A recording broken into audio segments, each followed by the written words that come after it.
Ladies and gentlemen, welcome back to a Better Pain podcast of wrestling. I am, of course, the podcast mogul Phil Better, and with me, as always, is the Mistress of Pain, Tyler, and we're here to discuss Hell in a Cell. If it was really Hell in a Cell, or was it just maybe a match in a cell, and the craziness that's happened since then. Of course, Tyler, how are you doing today? I am delighted today. There has been You're good news. Ooh, yes, we have some good news. We're going to jump in a little later. I don't want to start off with the good news. I want to tease that good news, to tickle us, if you will, a little bit of that, of the news. But overall, what did you think of WWE's Hell in a Cell? Which, funny enough, one of the main events happened on SmackDown and not at the pay per view. That was Roman Reigns versus Rey Mysterio. That was off the card. What happened there? Great match. Obviously, it was Rey Mysterio. So I mean, you can't really get any better than that. Um, why on earth it was held before? I will never, ever, ever be able to debate. Um, I mean, Roman Reigns retained. Nobody Mm-hmm. surprised by this. Jimmy came out after.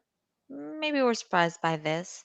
Um, all in all, I don't understand. I have questions. I have so many questions, so many more questions than answers. Um, Hell in a Cell overall leaves me with a lot of questions. Good matches. Um, Favorite match of the night? you know, Wow, that says a lot about the show. I guess I'm gonna have to go with Charlotte and Rhea. Rhea. Um, Here's my problem with that match, which makes me struggle to say it's my favorite, is that it was a championship match.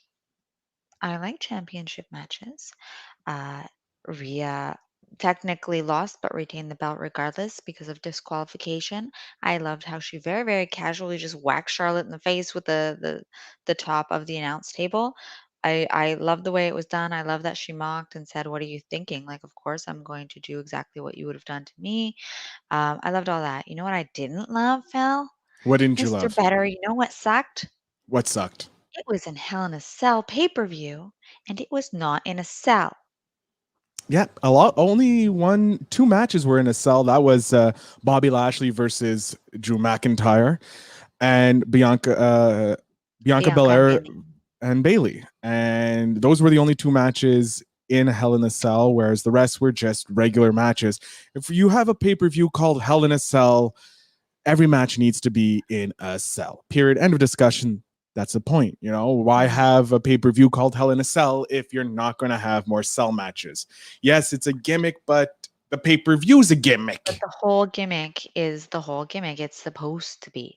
You can have cage matches on regular Raw now. So if you're going to give me a Hell in a Cell pay per view, give me a Hell in a Cell pay per view. Now, if I was actually paying for pay per view prices and got that, I'd be really, really mad. Thankfully, I have the network and don't pay those prices. Still a little mad. Well, Um, fully Overall, understand. I mean, it was a great episode of Raw. Well, here's some good news. There was actually more female matches on this pay-per-view than male matches for the first time ever, which was nice to see. Though again, the women didn't run the show or headline the show. They gave it to the terrified Bobby Lashley and the Scottish Warrior Drew McIntyre, and they put on a clinic of a match. Of course, Drew is an amazing wrestler. He puts on always incredible matches. But and his back, wow. Oh man. Whew. I mean, Celtic skin marks up. Ask me how I know. Um, but it was nasty. There were little blood blisters. I mean, that usually takes me about 45 minutes to get to, and Bobby Lashley got blood blisters out of some of the first hits. Mm-hmm. So yeah, it was excellent. Having MVP cage side or cell side was excellent. He's comedic relief. He is spontaneous. He is a lot of things. He got locked in the cage and then hid under it. Um, there was violence. There was bouncing off of the cage and using it as a springboard to hit harder. There was everything you really want to see. Um, hitting each other with stairs, the kendo sticks, Sticks, tables. MVP's Ins- cane, which then, I mean, I laughed about it for the rest of the match. Lashley just chucked it in the corner, and you could see MVP was sitting there like, but I kind of, How am I how going am to I walk? supposed to walk? Anyways, I loved it. I'm sure it was very spontaneous. Then afterwards, when Lashley passed the kendo stick outside of the cage for MVP to pin Drew in with, um, I had a really good laugh in that he passed in a fancy cane and he got a stick in return. I was definitely not as focused on that match as I have been on other matches.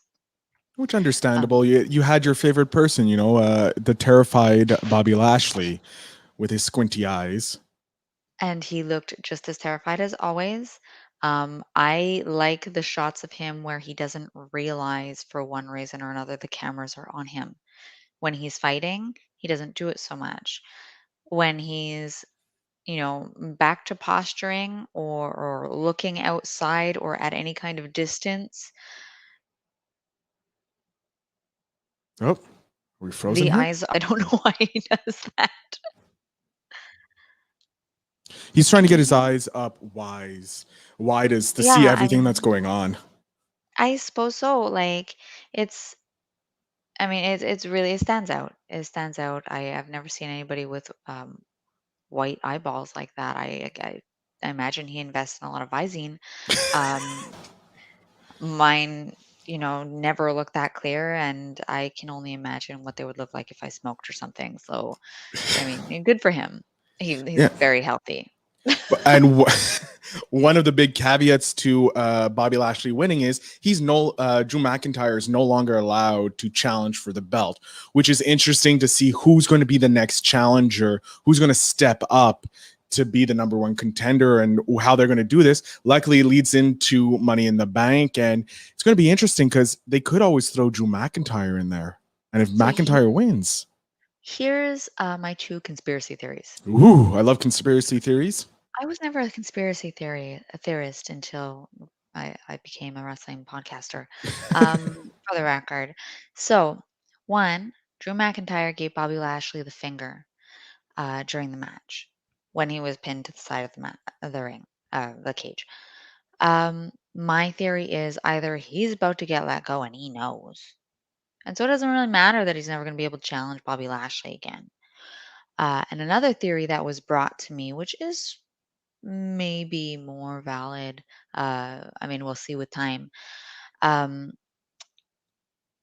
a triple threat, he doesn't have to pin Bobby Lashley to win. So it's possible that they'll do one of those little WWE workarounds where, oh well, he's not fighting you, he's in a triple threat for the belt.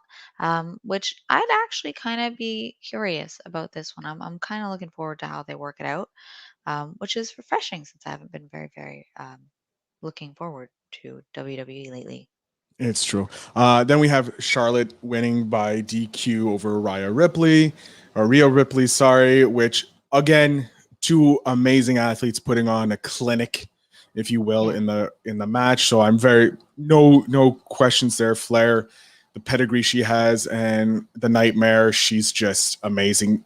She's just she's like Austin. Austin The Rock, they just gravitate. You just can't take your eyes off this. And I think this could be a rivalry, if done correctly, that echoes the greatness of The Rock and the Austin rivalry. Yeah, I can see it coming, and I hope so.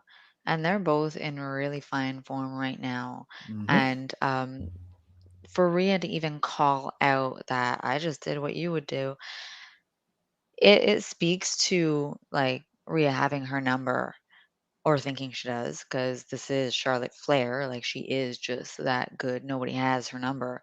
Let's see if Rhea Ripley can be that good and have nobody have her number too, which would be pretty awesome in my books. And then moving down, we had Sami Zayn versus Kevin Owens, Montrealers themselves, and a little tidbit. There is some Montreal things coming up that we're going to let you know, but it kind of I'm sorry. As much as I love Sami Zayn versus Kevin Owens, they always put on a clinic. They always put on the most entertaining match. I'm tired of them fighting each other. I could watch them fight all day, every day. I won't say I'm tired of them fighting each other. I'm tired of the storyline revolving around them fighting each other. I think that sometimes a match can just be a match and you can just stick two dudes in the ring and it doesn't have to be personal and doesn't have to have a lot of drama, and you just get in there and hit each other. Um, I'm sick of seeing the rivalries over and over and over. We were best friends. We both come from the same area. Nobody cares, dude. Nobody cares. Let's move past it. Let's grow it to another character. The conspiracy theorist Sami Zayn won that match over Kevin Owens, and Owen announced afterwards that he's taking a break. His exact tweet, I'm reading it here. It's, "I fought like hell. Now I need a little break. I'll be back soon. Thank you guys." And he did that this morning at 10 a.m., 10:30 a.m. He announced that. So it's going to be an interesting thing. It could actually tie in with our news for that's going to be later on in the show that we're going to announce near the end. So it could be interesting to see if that those two are connected. Then we had Alexa Bliss against Shayna Baszler. How did you enjoy that match? I always love watching Shayna fight. I always love watching Alexa fight. I think that the hypnotizing Nia Jax into slapping Reginald Cold, was pretty cold. awesome. I love Um, that. I think it was the kind of over the top stuff that's so unbelievable that it belongs in wrestling. Yep. Uh, that said, it's so unbelievable, and kind of cheap. Um, but it belongs in wrestling, and Mm-hmm. that's where it was. So I'm really, really good with that. I'm good with her uh, leaving the ring in the way that she did.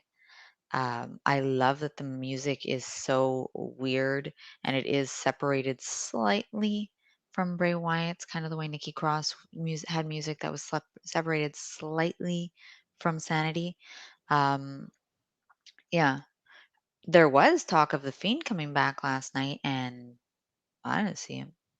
Maybe the Fiend will be the one that challenges Bobby Lashley for the belt because he hasn't been on Raw since being burnt and then coming back and then he disappeared. So it's being interesting that he hasn't been on Raw since that comeback and scaring Randy Orton. Then we had Papa Rollins or the Messiah Rollins versus the Swiss cyborg himself, Cesaro, in a great match, but unfortunately, the Messiah won, which sad. I'm sick of seeing it. Yeah. I'd watch them fight all day. They're both amazing. Their styles are just different enough to complement and conflict, and I love it. There weren't any mistakes, which we've been seeing blunders over and over lately. Like everybody's on point. Um, I'm sick of seeing Seth win over and I want them to surprise me. I want to be Mm-hmm. surprised. I don't want to go into give me like 2 hours of it being real to me and not politics. It's really all I'm asking for. It's Yeah. not really a big ask. We need to return to kind of not the golden age, but at least the attitude era where matches just happened and they kept it simple, no super high flying, no insane matches. Keep it to the ring, keep it simple like they used to, like progress the show into big things happening at the end of the show. It doesn't have to happen, maybe one or two here or there, but you don't need it all the time. But Seth Rollins winning, cementing him again as the Messiah, and he could be a chance for Bobby Lashley, a challenge, but I don't think he has the power to beat Bobby Lashley. I don't think it's believable for him to beat Bobby Lashley. Or maybe it's too believable. I mean, Bobby Lashley, all everything about him that I can say about the terrified eyes and whatnot. Um, like he's a fighter. Mm-hmm. He's not CrossFit Jesus. He's legit a fighter. He'll go to town on you if he has the go ahead to go to town on you. He's not the greatest performer. Seth is an excellent performer. I'm sure he'd hold his own in a fight, but he's CrossFit Jesus. Hmm. And I don't think that going toe to toe with Bobby Lashley in a real fight would be any kind of luck for Rollins. And so it feels very like I already know what would happen if it was real to me, and I already know what's going to happen because Seth always wins. Yeah. And if he does fight Bobby Lashley, it's going to have to be in some sort of gimmick match because Mhm. a straight fight, I won't believe that he can win, or he has to cheat, holding up the tights, something of those lines is the only way Probably he's would going to. be pretty happy to see, but I mean, it's just kind of predictable. I'd really like to see some kind of lumberjack match. Maybe not a zombie lumberjack match because that was kind of a one-time entertainment, but a lumberjack match would be excellent. Um, Yeah, it would be. It would be a fun way to get Seth Rollins a chance to win against Bobby Lashley, having, or even Seth Rollins being beaten up because you have these two people who are kind of hated um, in the locker room, two heels, if you will, and you have some people. You have the good guys who would hate Bobby Lashley, being led by, of course, Drew McIntyre, and then you have Cesaro leading the other half, beating up Seth Rollins for pretending to be the Messiah, the savior, if you will. Now we drop down to which I'm kind of disappointed that this match was so low on the card. I think it was even on the pre-show, Bianca Belair versus Bayley it was the first match.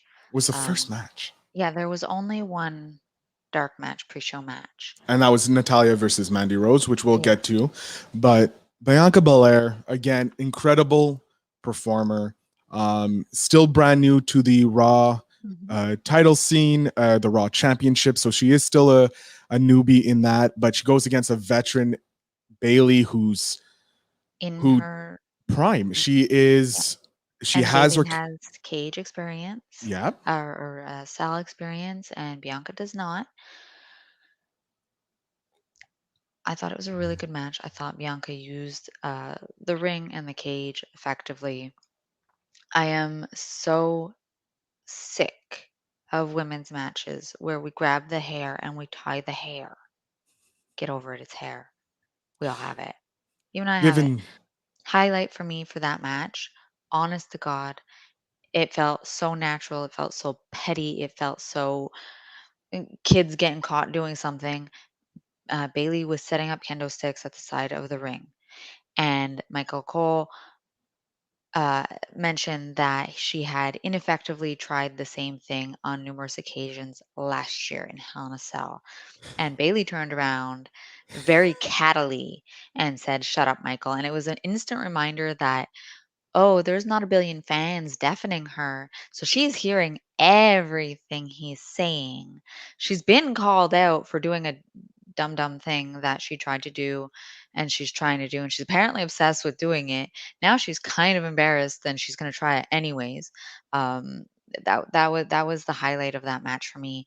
That and sorry, Pat McAfee, best announcer ever. He gives me like major Lawler vibes. Very excited. It's like the entire match was puppies. throw him. That is a throwback to the Attitude Era if I ever heard it. No, I love, yes, her yelling at Michael Cole, the interaction that the fans not being there allows to build on these characters that and the wrestlers, these actors, if you will, and they just make it so much better. It um enables them to be a more precise heel in terms of announcing. yeah. So And then you had Bianca reversing, of course, using the kendo sticks again. Bailey failing to capitalize on that, and she tried to use the hair, and Bianca Belair was like, and then uses the hair to beat Bailey. So that was a great match. Again, Bianca Belair is the future of the women's division. I'm looking forward to Night of Champions if they do bring that back, and seeing if Ripley is still the champion versus Bianca Belair. That will be an amazing match. I know they could blow the roof off of it. And yeah, I'm looking forward to that. And then we get to my personal favorite, because I'm a huge Mandy Rose fan, and because I do believe that we missed out on the Otis Mandy Rose love interest that should have been. But she was against Natalia, and Natalia, the Heart from the Heart Foundation, the dungeon training. It looked like Mandy was going to take it at some points, but I have to give credit to Natalia just using her power when and body slamming Mandy Rose from going from being squashed between the thighs. And I'm not going to lie, I know a lot of guys were probably jealous of Natalia right there being between the Yeah, thighs me of too. Mandy Rose. Yeah, Of right course, behind it. and then Natalia just powering out, turning around, throwing punches, and then lifting both of them up. Now, obviously, Mandy Rose isn't like an Otis, but still having that power, lifting while you're being squeezed, and then power slamming, changing it into a power slam, and just amazed me. And hats off to them. They opened the show. They put on a clinic, and I'm hoping that moving forward that we can move off of the Natalia versus Mandy Rhodes, Mandy Rose storyline, and we can see them progress. Maybe go for the tag championships against. Is Belair? Who's the tag champs? The women tag champs?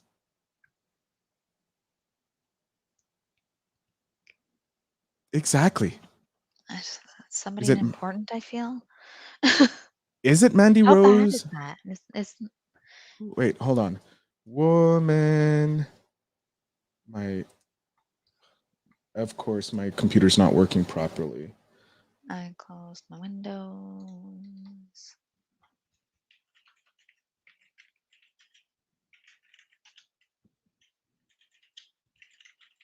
There we go. WWE.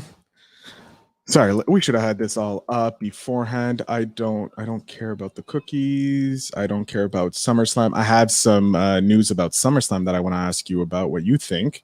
Very excited. The female tag. Oh, it's Natalia and Tamina. Oh, So yes, we should have known that.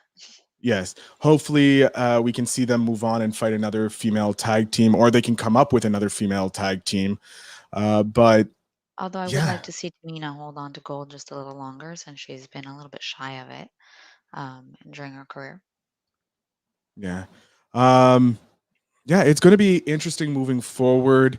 There should be more matches. I feel they didn't capitalize. I know Sheamus couldn't fight because of his broken nose, which is fair, but you still had Apollo Crews. You had Ray and Dominic for some reason not being on the show. AJ and Omos not being on the show, which is I mean, the list of matches again was light. Mhm. I mean, it's pay-per-views, we always have a lot of ads, a lot of pomp, a lot of long entries and things like that, and that's fine. Um, but if I'm watching for that many hours, I do expect to see matches. Yeah, give us Um, 10-minute matches. If you have 7 matches at 10 minutes, that's 70 minutes. You want it to be 120, you add 30 minutes in between each match with promos and commercials. Boom. That is wrestling. I would be more than happy to pay the $50 for 70 minutes of wrestling. for sure, for sure, especially if you're going to see your whole top of the roster. Hmm. Now, the next event coming up, we have Survivor Series. We have SummerSlam being the next wrestling event, which isn't the greatest. It's usually just a It's a freebie. filler, It's a filler match. It's for fun, but we do have some rumors about Survivor Series that I want to question you. It is celebrating 25 years this year, and of someone debuting, and that someone is. You can hear it. You can hear it. I think I can hear it. It's The Rock. He is scheduled to wrestle at Survivor Series. Obviously, it's probably going to be either a squash yeah. match or I, some sort of tag match because he is too important to lose with probably with the promotion of Black Adam, his movie coming out. That's the next big one coming out. So it's going to be interesting to see how they bring him into it and they build to Survivor Series. Either he's going to be actually, you know what? this could be a very interesting style for them to do to get Roman Reigns into the off of heel. Because he's the head of the table, he could have a match against The Rock, the true Well, head of the table. let's be honest, The Rock is not going to acknowledge Roman. No, Like this is not happening. He's not some tag team champion. He's The Rock. he is the people's champ. Yeah.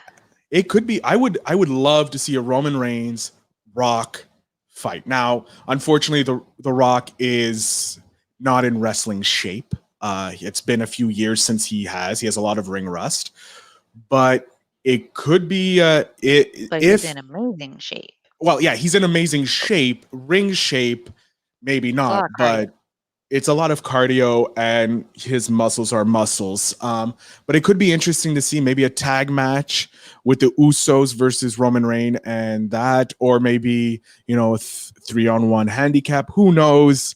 I mean, Uh, realistically, if we saw The Rock against Roman Reigns with like a 15-minute lead up promo, because we haven't seen The Rock do a promo since, oh, I want to say Rousey. maybe There a, may have been one after that, but yeah, I think the promo that Ronda Rousey, uh, they hinted that she was going to be joining. I think that's the last one I remember. Um, 15, 20-minute promo, something like that, followed by a 5-minute match and a DQ. I'm good. I'm good. This is still The Rock. or it You could only be have he to could knock lead. off so much ring rust. It could be a Survivor since it's the Survivor Series. They could have. Isn't the Survivor Series they usually have the team matches? Is Um, that the team matches? Like Team Raw versus Team SmackDown usually at Survivor Series. oh yes, and they usually invade. They So usually you invade could the show. have The Rock, leading one team versus Roman Reigns' team. That could be an interesting challenge. Could Could. have the that way. Could be an interesting way to bring in The Rock versus Roman Reigns because I would love to see these two fight because these two guys are very similar in their style, but also very vastly different in their style Their of fighting. era's different, Oh, and yeah. that would delight me. I think that could be a great, great match. Also, another rumor that I'm going to bring out here. Apparently, Brock Lesnar as well was supposed to be back at Survivor Series, but there's a deal in the works with John Cena instead. So we could see maybe an Attitude Era versus a New Age era with John Cena teaming with The Rock versus the head of the table. That could be end up being a nice little match as well. That would be cool. And have they ever? They have fought. Roman Reigns versus John Cena have fought. Yes. Yeah. So that wouldn't be anything new. I think they're gonna pull out something new. Um, if they're gonna bring somebody back, then it's gonna mean a lot of money. Like Cena's been in movies, been doing all the Cena things. The Cena, Rock The has been in Rock, and movies. They've done all the John's. Rock things. Yeah, Cena, Rock, and Brock Lesnar are expensive, and Yeah, just that you're looking at least a good 25 mil for them to show up. Period. End of yeah. discussion because they're so And expensive. wave But to the teleprompters. I'm The Rock. Um, what else? Let's jump into some local news that you discovered and shared with us. Um, what is that news? What is the hintling that you're giving So I us? got a little tip, and then I did a little digging. So as restrictions are being lifted, we're going into lighter and lighter shades of code, like yellow, orange, greens coming up. I think we're getting a mauve soon. Oh, a mauve. Yeah. The and I definitely did not do a complete dig, but I found live events starting as early as July 9th. July 9th is NSPW. That's in Bécancour, Ooh. Quebec. I only checked Our in and local around the area. area of Montreal. Um, we then have IWS is the next one I found. It's on September 4th. They've released three shows, their next three shows, including the one that was postponed Postponed. from 2019, which was unsanctioned. 2019 or 2020? 2020. And NCW also has announced for October 23rd.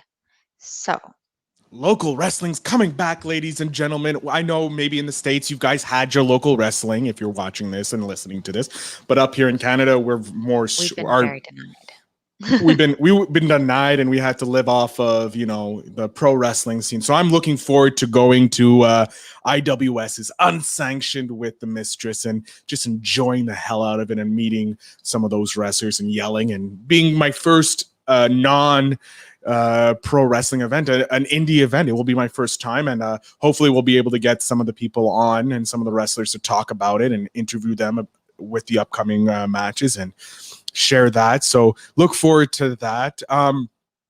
Yeah, tonight is the Raw after show, so they're not expecting too much on Raw tonight. Just some announcing for the I know they're qualifying, I believe, for the Money in the Bank pay-per-view, which is upcoming, some matches for that. So it's going to be interesting to see how they change it. Last year we had the corporate ladder match at the headquarters, which was just bizarre as all hell, but still fun. I love when Daniel Bryan and was it AJ Styles broke into Vince McMahon's office to fight. I love breaking into office. I love random Moments. bits of invasiveness, kind of like here's your locker room, here's Undertaker's boots, here's somebody likes to keep a mirror propped up.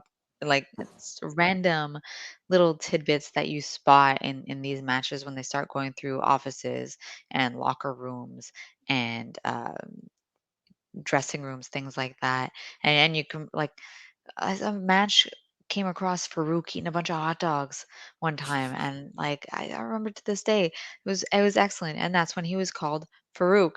That's how long ago it was, but it was Yes. awesome, and I'm hoping for a lot more things like that. It would be really nice if they brought back a Falls Count Anywhere match. I don't know when the last time I saw one was. Um, Wasn't it Owens? I know Owens had one at WrestleMania, I believe. Last year's WrestleMania, there was somewhat of a falls count anywhere. Pretty you sure. may be right, and I may not be remembering. But it So wasn't. it was probably against Sami Zayn. That's why I'm not remembering. We've had so many we can't. I Yeah. would love for a last man standing match or like a Oh, best. there was an Orton Edge Falls Count Anywhere, Yes, and then it ended up with that. the greatest wrestling match ever, which I'm sorry. If you add Daniel Bryant and another collegial wrestler, that would be the greatest wrestling match. Orton versus Edge. No, not taking nothing away from them. They are amazing competitors, but that's not going to put on the greatest wrestling match ever. That it falls short because we've had so many amazing matches in the Of that WWE style. of that style. So you can't really call it that, but let us know in the comments down below what you guys think of WWE's Hell in a Cell. Out of how many cells do you give this? How many hell cells do you give this pay-per-view? Are we rating on a scale of 1 to 5 or 1 to 10? 1 to 5. We'll go 1 to 5. A week 3. A week 3, so we're looking at like a 2.9 to a 3 here, ladies and gentlemen. I have to agree with the Mistress of Pain. If I don't, she hurts me, and I'm not a lover of pain so much. Maybe with a kendo stick. But ladies and gentlemen, this is the Better Pain Wrestling Podcast. I am the podcast mogul. She is the Mistress of Pain. You can find her on Instagram at the_mistress_of_pain and see all her lovely photos that she shares there. I am, of course, can be found at Podcaster Feel Better on Instagram. And we love your faces and look forward to entertaining you in the future. Bye now.